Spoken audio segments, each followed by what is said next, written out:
Financial Times with a really interesting breaking news story about Fox News and what kind of legal trouble they might be in. It turns out that they've got a former executive who's now cooperating with the authorities on an investigation they're running on Fox News. Damn.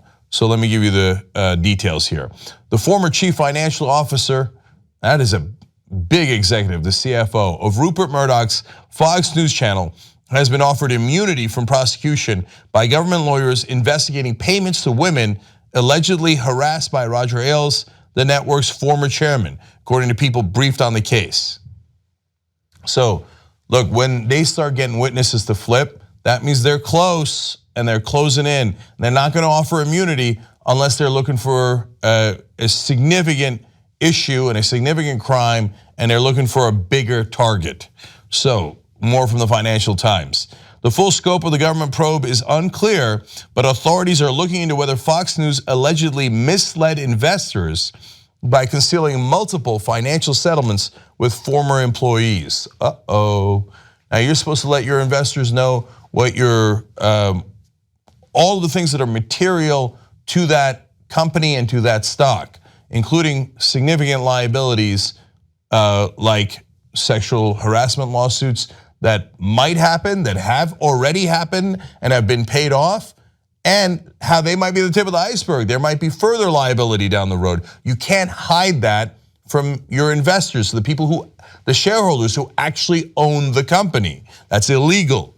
So more here. One of them, one of the women who was sexually harassed was Lori Loon, a former Fox News guest booker, who revealed last year that she had received a $3.1 million settlement in 2011 related to allegations that Mr. Ailes had sexually harassed her.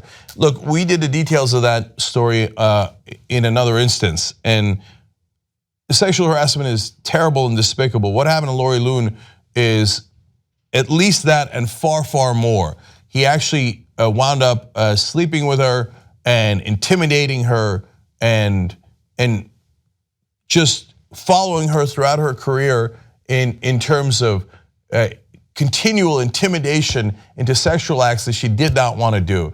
It was absolutely gross what Roger Ailes did to Lori Loon, and they know it. That's why they paid her $3.1 million. They try to make the case go away.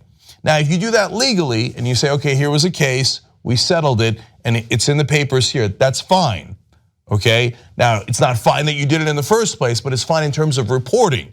But they didn't report it apparently. That is not fine and that is not legal.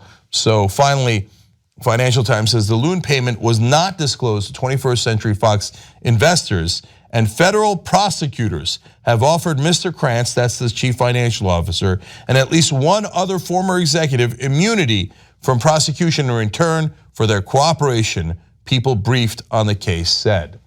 Now, this was, by the way, one of the cases that Preet Bharara might have been looking into when he was summarily fired by Donald Trump. That was the person working on this case in New York, and all of a sudden all the US attorneys were let go of immediately without further planning, without having their replacements ready. And what precipitated that?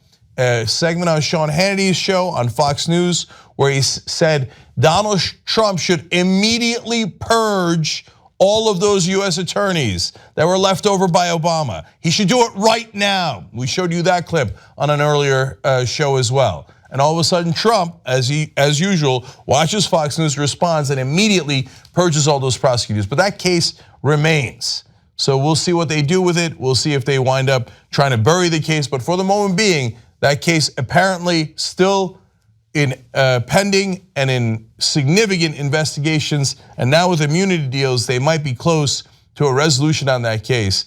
And if Fox News broke the law, it'll be interesting to see what kind of piper they pay. And that's been a long time coming. The real resistance is fighting against Trump and the establishment. Help us get investigative reporters that are going to investigate both of them. TYTnetwork.com/go.